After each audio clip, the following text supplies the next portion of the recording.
सर्व मंगल मांगल्ये शिवे सर्वाद साधिके शरण्ये त्र्यंबके गौरी नारायणी नमस्तुते। श्री स्वामी समर्थ सगळ्यांना। तर खूप छान अशा ताई माता लक्ष्मीची भगवान विष्णूंची सेवा करताय। तर बऱ्याच ताईंचं असे मेसेज आहेत की ताई आमचा खूप छान सुखी संसार होता, आमच्याकडे आर्थिक आवक खूप चांगली होती आणि खूप छान आमचं होतं ताई, पण असं काही निगेटिव्ह लोक आमच्या घरी येऊन गेले की आमच्या घरामध्ये त्रास वाढतो, आमच्या आयुष्यामध्ये दुःख वाढतं किंवा आम्हाला सतत अडचणीचा सामना करावा लागतो। तर हे सतत असं का ताई होतं? का ती लोक वाईट असतात का? किंवा त्या लोकांनी आपल्या घरी येणं हे आपल्या गुरुला आवडत नाही का? स्वामींना, दत्तगुरूंना, म्हणजे असे बरेचसेच प्रश्न होते। पण काय होतं, प्रत्येकाच्या प्रश्नाचं उत्तर नाही देऊ शकत, कारण एवढ्या मोठ्या फॅमिलीला सगळ्यांना कॉल करणं शक्य नाहीये। तर हा व्हिडिओ खास त्या ताईंसाठी आहे। तर बघा, आपल्या आयुष्यामध्ये आपण कष्ट करतो, एक छोटंसं घर घेतो, एखादी गाडी खरेदी करतो किंवा आपण आपल्या आयुष्यामध्ये छोट्या मोठ्या गोष्टी घेत राहतो आणि त्याच्यात आपली चूक काय होते की प्रत्येक गोष्ट आपण नवीन घेतली की सगळ्यात पहिल्यांदा आपण स्टेटस ठेवतो। स्टेटस का ठेवायचा? का तर इतरांना दाखवण्यासाठी की आम्ही किती मोठे आहे आणि आम्ही हे आज खरेदी केलं किंवा आमच्याकडे हे आहे। आणि आपण जेवढ्या उत्साहानं स्टेटस ठेवून दुसऱ्याला बघण्यासाठी प्रवृत्त करतो तेवढ्या उत्साहानं दुःख आपल्या जवळ येत असतं।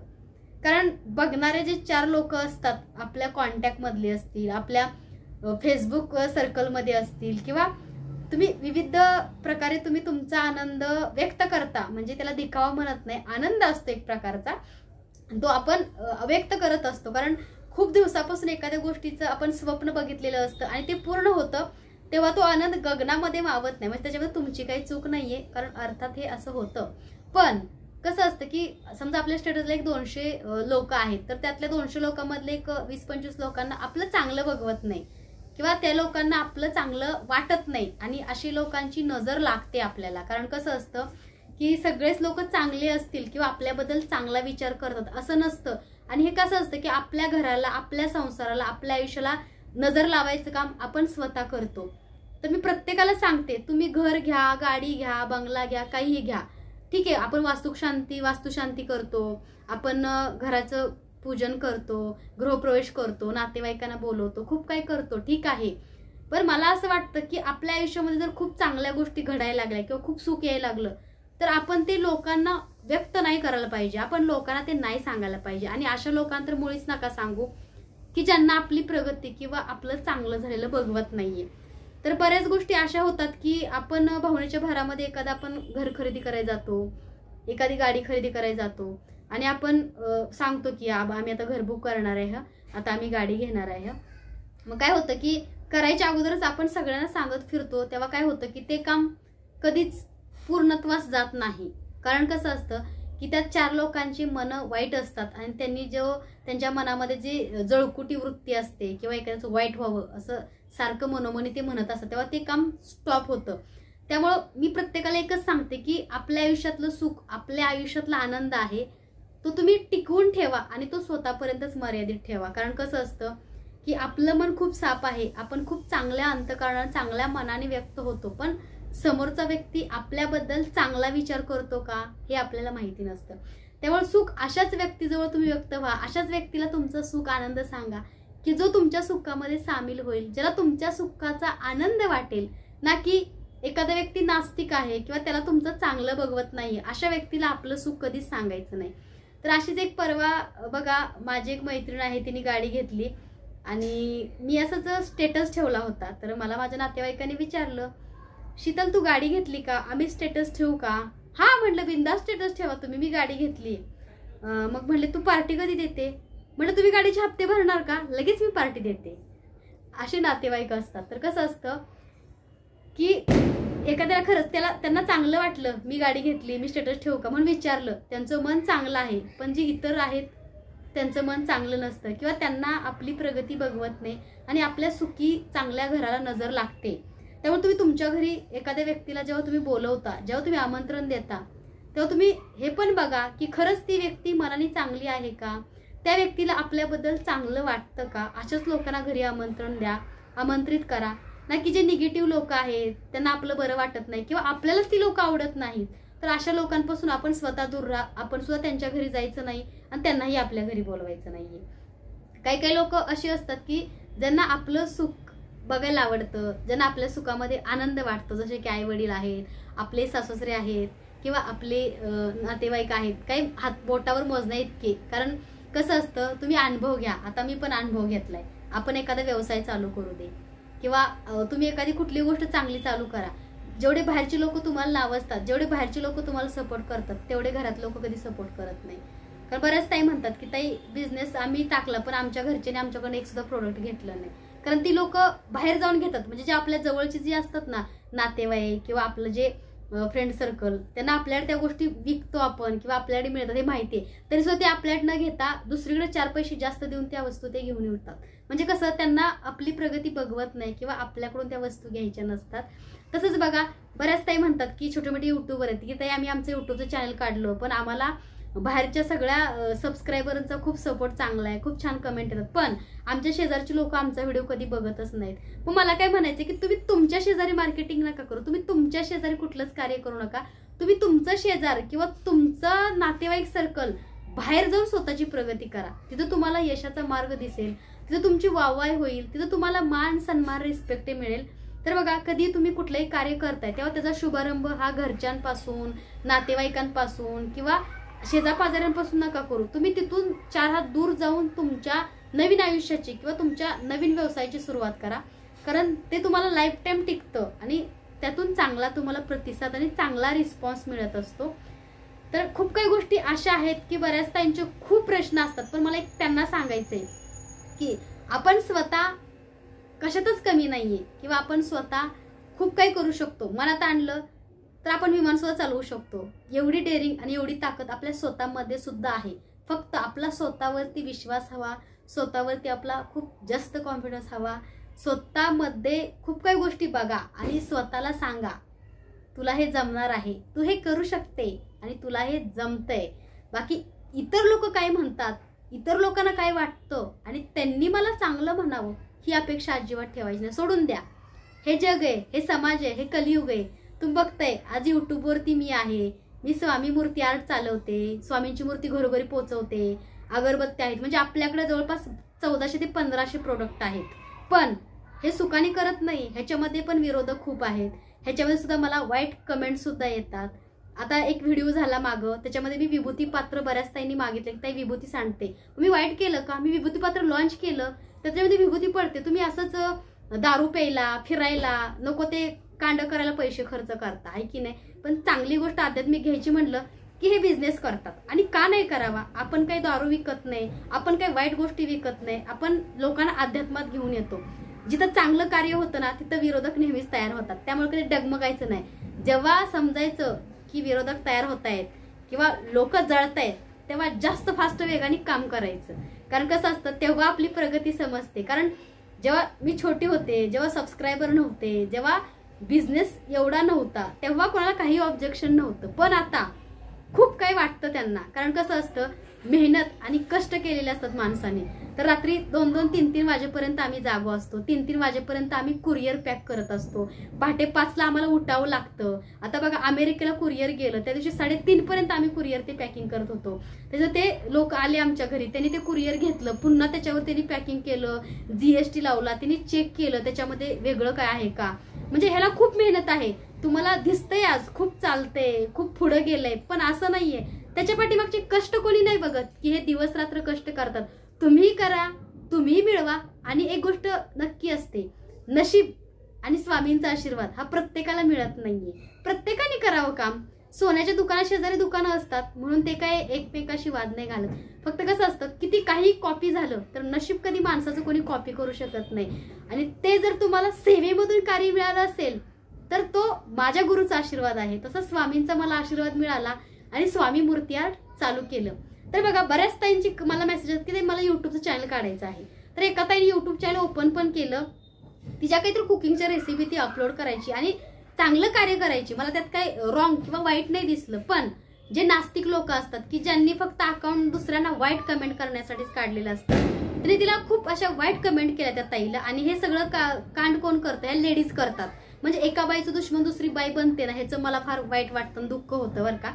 तर त्या बिचारीने बघा तिने थांबवले व्हिडिओ करायचे, पण तिला मी सांगितलं जेवढे तुला कमेंट येतील ना तेवढा तू आनंद व्यक्त करायचा. कारण कसं आहे, तो जळतो समोरचा, त्याला प्रगती बघवत नाही आपली, आणि तो तेवढंच काम करू शकतो की दुसऱ्याला वाईट कमेंट किंवा दुसऱ्याची कॉपी, दुसऱ्याच्या काही गोष्टी चोराचोरी करण्यातच त्याचं आयुष्य चाललेलं असतं. तर बघा, जेव्हा तुम्ही आयुष्यामध्ये एखादी चांगली सुरुवात कराल तेव्हा नेक विचार पाहिजे, मन साफ पाहिजे आणि प्रामाणिकपणे कार्य करा. जर तुम्ही चुकीच्या गोष्टींचं तुमच्या आयुष्याची सुरुवात किंवा तुमच्या आयुष्याच्या व्यवसायाची सुरुवात किंवा कोणतंही कार्य चुकीच्या मार्गाने चालू केलं तर ते लाईफ टाईम कधीच टिकत नाही, ते फक्त क्षणिक असतं.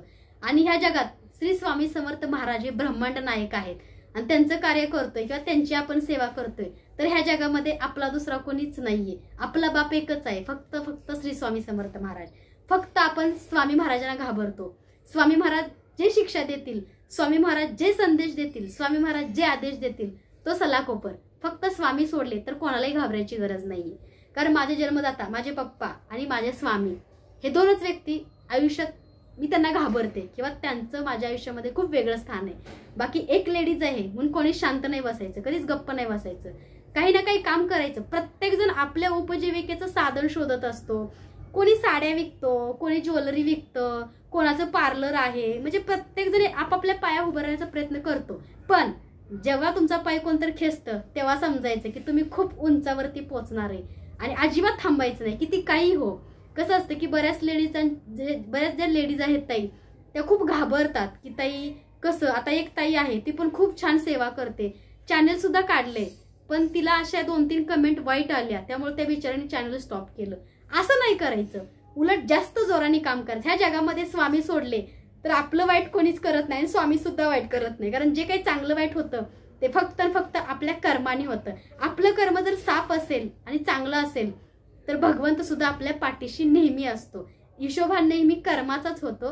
तर काही कोणाला घाबरायचं नाहीये. बऱ्याच ताईंचे युट्यूब चॅनल आहेत, त्यांनी बिंदास्त युट्यूब चॅनलवरती तुमचं जे काही प्रोडक्शन आहे, जे काही तुम्ही छोट्या तुमच्यामध्ये ज्या काही कला आहे, जसं की कुकिंग करताय, टेलरिंग करताय, तुम्ही मेकअप आर्टिस्ट आहात, तुमचं बुटीक आहे, बिंदास्त तुम्ही रील छोट्या करा. तसंच एका ताईला मी आजच युट्यूब चॅनल ओपन करून दिलेलं आहे. तिला घरातून ती साड्या विकते.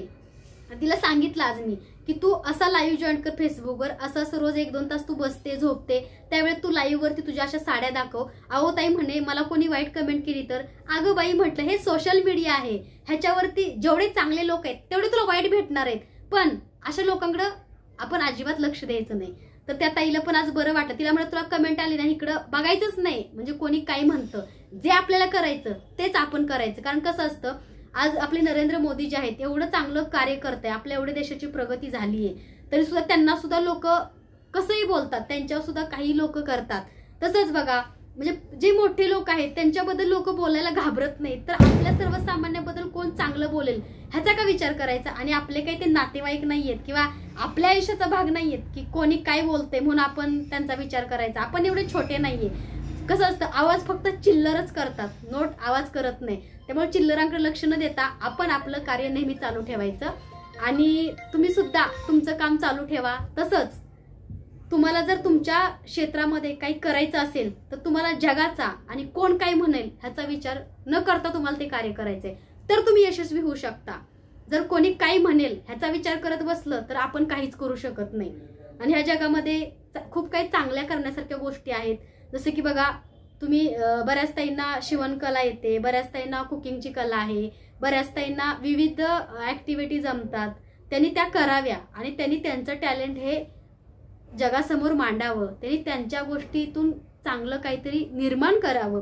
आणि प्रत्येक गृहिणीमध्ये एक चांगली कला लपलेली आहे, फक्त ती बाहेर काढण्याची ताकद आणि शक्ती किंवा त्यांचा विश्वास डगमगतोय, त्यांचा जो कॉन्फिडन्स आहे तो त्याला साथ देत नाहीये, किंवा कोणी काय म्हणेल ह्याच्यावरतीच बऱ्याच लेडीज काहीच करत नाहीयेत आज. पण कोणी काही म्हणू दे, मला करायचंच आहे असं मनाशी तुम्ही ठाम विचार करा. बघा, तुम्ही इतक्या मोठ्या उंच शिखरावरती पोचाल की तिथून तुमची नजर सुद्धा पोहोचणार नाही. कारण कसं असतं, नेहमी ज्याची प्रगती होते त्याचीच बदनामी होते. इतिहास गवाय. कारण जो काही नसतो, समजा एखाद्या रस्त्याने एखादा भिकारी चाललाय, आपण त्याला म्हणतो का, ए का रे तू असं करतो, नाही म्हणत ना. जाऊ दे, पण एखादा बघा तोच एखादा मोठ्या गाडीमध्ये माणूस असला, हा ह्याने गाडी घेतली, हा ह्याने असंच काहीतरी केलं, मग कसं असतं की चर्चा कोणाची होते? जो व्यक्ती यशस्वी आहे त्याची चर्चा होते, जो काहीच नाहीये त्या ढुंकुनी लोक बघत नाही. तेव्हा असं समजायचं की माझी चर्चा होते, मला कोणी काहीतरी बोलते म्हणजे मी यशस्वी आहे, मी सक्सेसफुल आहे, किंवा माझं काहीतरी अस्तित्व आज निर्माण होतंय, त्यामुळं लोक जळतायत, जल्ले वालू की दिवा असं म्हणायचं पुढे चालायचं. बऱ्याच ताईंचं मी खूप ऐकत असते. कारण कसं असतं की मी स्वामी समर्थ महाराज आणि माझे पप्पा सोडले तर मला कोणाशी काही घेणं देणं नाहीये, किंवा मी नाही घाबरत आणि मी बिंदास्त बोलते, मी बिंदास्त सगळ्या गोष्टी करते. इंटरनॅशनल लेवलला आज आपले प्रोडक्ट जातात आणि त्यातून लोक जळतात, त्यांना बघवत नाही. कारण कसं असतं त्यांची कष्ट करायची तयारी नसते आणि त्याच्यामध्ये कसं असतं की लोकांवरती जळण्यात आणि लोक काही करतात ह्याच्यावरतीच त्यांचा अर्धा वेळ चाललेला आहे. स्वतः काहीतरी वेगळं करावं असं त्यांच्या मनामध्ये येत नाही. आणि काय होतं की अशा लोकांमुळे काय होतं की आपल्याला एक प्रोत्साहन भेटतं, म्हणजे आनंद होतो की अरे आपले विरोधक तयार होत आहेत म्हटल्यावरती आपण खूप काहीतरी आहे वाढतं. कारण कसं असतं जेव्हा काही नव्हतं तेव्हा कोणाला त्रास नव्हता, पण काहीतरी माणूस बनतो तेव्हा खूप त्रास होतो बरं का. आणि सारखं त्यांना रुतत असतं, पण त्यांनी पण काहीतरी करून दाखवावं. त्यांना पण देवाने 2 हात दिले, 2 डोळे दिलेत, आपल्याला जे शरीर आहे, जे आपल्याला डोकं आहे ते सगळं तुमच्या जवळ आहे. तुम्ही सुद्धा करा, तुम्ही सुद्धा यशस्वी व्हा, तुम्ही सुद्धा तुमच्या आयुष्यामध्ये खूप पुढे जा, तुम्ही सुद्धा स्वामींचा आशीर्वाद प्राप्त करा. आणि जे काही आज मला मिळाले, जे काही माझ्याकडे आहे ते माझ्या स्वामी समर्थ महाराजांचा आशीर्वाद आहे. त्यांनी 4 वर्षाची सेवा माझी स्वीकारली. 4 वर्ष सेवेमध्ये कधीच त्यांना काही मागितलं नाही, निस्वार्थ सेवा केली. जसे स्वामी माझ्या स्वप्नात आले, स्वप्नात जसा मला पहिल्यांदा दृष्टांत झाला माझ्या अपघातानंतर, जसे स्वामी माझ्या स्वप्नात आले तसंच स्वामींना आजपर्यंत मी सजवते. त्यात कोणतीही कसर नाहीये बरं का स्वामींच्या. आणि स्वामींना सजवणं, स्वामींना वस्त्र घालणं, स्वामींना वाळा घालणं हे मला आवडतं, मी करते. तुम्हाला आवडत नाही तुम्ही करू नका, तुम्हाला आवडत नाही तुम्ही बघू नका. ती माझी भक्ती आहे, ते माझं प्रेम आहे माझ्या स्वामींसाठी. आणि मी तुमच्या कोणाकडून काही घेऊन करत नाही, ते मी माझ्या स्वतःच्या कष्टाच्या हिमतीवरती सगळ्या गोष्टी करत असते. तर कसं असतं की बघा लोक हॉटेलला जातात, लोक दारू पितात, एवढे नागडे वागडे उघडे व्हिडिओ बघतात, वाईट कामं करतात, त्यांना बघा लोक डोळे फाडू फाडून बघतात आणि वावा करतात. पण एखादं चांगलं काम करत असेल ना त्यांना बघायला पण आवडत नाही, पण नुसतंच नाही का वाईट बोलायचं एकमेकाबद्दल. नाही आवडत ना डोळे झाकून घ्या, बघू नका, फरक नाही पडत. पण अशा गोष्टी बघा लगेच व्हायरल होतात आणि लगेच त्याला बघितलं जातं. मग सांगा विभूतीचं भांड तुम्ही घेऊन त्यात विभूती साठवताय, त्यातून तुम्ही सेवा करताय, तुम्ही तारक मंत्र तीर्थ बनवताय, वाईट काय आहे? दारू तर पित नाही ना आपण काही वाईट कामं तर करत नाही ना. दारू पेला 2-2, 3-3 हजार रुपये तुम्ही घालवता आणि तुम्ही वाईट कामातून नाही का तुमची पिढी बिघडत चालली वाईट गोष्टी बघून. तर चांगलं करतोय, चांगलं शिकवतो, त्यातून चांगलं घ्या. आणि ज्यांना नाही पटत, जे नास्तिक आहेत त्यांनी घेऊ नका, तुम्हाला विचारायलाच आलो नाही ना आम्ही. आणि मी कशी आहे किंवा माझा स्वभाव कसा आहे, माझं नेचर कसं आहे हे तुम्हाला मी नाही विचारलं, किंवा माझ्या संग तुमच्या संग मला आयुष्य नाही काढायचंय, तो फक्त माझा प्रश्न आहे. तर बरेच असे नाही का निगेटिव्ह लोक आहेत आणि खरंच त्यांच्यामुळेच आज ही प्रगती आहे किंवा त्यांच्यामुळेच हा दिवस बघायला भेटतोय. त्यामुळे तुमचे सुद्धा खूप खूप धन्यवाद बरं का. कारण तुम्ही जर निगेटिव्ह किंवा तुम्ही जर वाईट नसते, तुम्ही जर आमच्यावर जळत नसते तर आम्ही पुढे गेलोच नसतो कधी. तर असे सुद्धा बरेच लोक आहेत की बघा विनाकारण कॉल करतात, पण प्रत्येक कॉल हा माझा रेकॉर्डिंग होतो बरं का. प्रत्येक कॉल रेकॉर्डिंग होतो माझा. आणि कसं असतं वेळ आल्यावरती प्रत्येकाचा हिशोब होत असतो. काही काही निगेटिव्ह कॉल करतात, काही काही मेसेज करतात. तर ज्यांना त्रास आहे, ज्यांना प्रॉब्लेम आहे ना, माझा डायरेक्ट नंबर आहे डिस्क्रिप्शन मध्ये, जर दम असेल ना तर त्याच्यावर कॉल करायचा मला. असं कमेंट निगेटिव्ह नाही करायच्या माझ्या व्हिडिओमध्ये, किंवा खूप लेडीजला तुम्ही निगेटिव्ह कमेंट करता. मला तर परवा एका ताईने स्क्रीनशॉट पाठवला की एवढं छान ती कार्य करतीये आणि तिला अशी इतकी बॅड कमेंट केली, आणि ती लेडीज आहे. वाईट काय वाटतं की लेडीजच लेडीची दुश्मन असते. तर खूप वाईट कमेंट केली आणि इतकी घाण केली की ती वाचताना सुद्धा लाज वाटते. मग तिला मी सांगितलं की ती कमेंट डिलीट नको करू, तू तशीच ठेव, आपण सायबर क्लेम करू त्यांच्यावर. कारण कसं असतं सायबर क्लेम हा होतो. तर बघा असं असतं की बऱ्याच लेडीजना हा त्रास आहे म्हणून त्या युट्यूबवर काम करत नाहीत. आता छोटे मोठे युट्यूबर ताई आहेत तर त्यांना मला एकच सांगणं आहे, बिंदास्त काम करायचं, बिंदास्त तुम्ही तुमची प्रगती करा आणि कोणालाही काही घाबरायची गरज नाही. कारण कसं असतं हत्ती चले बाजार, कुत्ते भोते भुके हजार, हे अशी म्हण आहे. तसं असतं आपण स्वतःला हत्तीच मानायचं, भुकणारे भुकू दे. कारण आपण चिल्लर नाहीये, आपण नोट आहे. त्यामुळे चिल्लर आवाज करतात, नोट कधी आवाज करत नाही. खूप काय वाटलं तर तुम्ही सायबर क्लेम करू शकता आणि स्वामींची सेवा करा. कारण गुरुचा आशीर्वाद असेल तर ह्या जगामध्ये आपलं कधी कोणी काहीच वाईट नाही करू शकत. फक्त आपलं कर्म चांगलं करा. आपण जाणबुजून कधी कोणाचं वाईट करायचं नाही, कधी वाईट बोलायचं नाही. पण समोरच्याने जर त्रास दिला, समोर चुकला तर त्याला अजिबात सोडायचं नाही, चुकीला माफी नाहीये. कारण आपण जेव्हा सण करतो ना एखाद्याला, तेव्हा तिची कितीतरी पटीने हिंमत वाढत जाते. असं पण होतं कधी कधी. तर बघा, स्वामी सुद्धा सांगतात की अत्याचार करणाऱ्यापेक्षा सण करणारा सुद्धा खूप महापापी असतो किंवा त्याचा सुद्धा पाप दोष असतो. त्यामुळे कधी कोणाचा अत्याचार विनाकारण सहन नाही करायचा आयुष्यामध्ये. आणि तुम्ही तुमच्या आयुष्यामध्ये प्रगती करा, तुम्ही एकमेकाला चांगले विचार शेअर करा, एकमेकाकडून चांगल्या गोष्टी घ्या, कधी कोणाचा वाईट करायचा विचार करू नका. कारण आपण आज एखाद्याच वाईट केलं तर दुसऱ्या दिवशी आपलंही वाईट होतं. कारण जेव्हा वाईट करतो ना तेव्हा एका हाताने टाळी वाजत नाही, दोन्ही हाताने टाळी वाजत असते. फक्त कर्म प्रामाणिकपणे असायला हवं आणि तुमच्या गुरुची साथ तुम्हाला असायला हवी आणि कष्ट करण्याची ताकद असायला हवी. या जगामध्ये तुमचा हात कोणीच धरू शकत नाही. अवधूत चिंतन, श्री गुरुदेव दत्त.